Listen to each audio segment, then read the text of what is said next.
Hello বন্ধুরা, বলেছে যে মা আজকে তো বৃষ্টি হয়েছে, আজকে তো দেরিতে আমি এই মাত্র উঠলাম, ব্রাশ করলাম, দিয়ে এরপর তো স্কুল তো যাওয়া হলো না। খুব মজা লাগছে জানো। তুমি আমাদের খিচুড়ি বানাবে, পাপড় ভাজা বানাবে, বেগুন ভাজা বানাবে, উচ্ছে ভাজা বানাবে, এই বেগুন ভাজা বানাবে আর চাটনি বানাবে। উচ্ছে ভাজা বলে হ্যাঁ, উচ্ছে ভাজা তো খায় না, তো খায় না। হ্যাঁ, যে বৃষ্টি পড়ছে, ওয়েদারটা ভীষণ খারাপ। কত মজা লাগছে আমার। ওয়াও ওয়াও, বৃষ্টিতে খুব আনন্দ লাগছে। হ্যাঁ, দিয়ে এবারে বলছে আমার ভালো লাগছে খুব বৃষ্টিতে।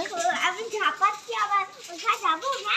না, বৃষ্টিতে ঠান্ডা লেগে যাবে এখন। হ্যাঁ, আবার আমার জন্য তাহলে খাবার একটু বানাও, কিছু ঝাল ঝাল ভাজা, পকোড়া ভাজা।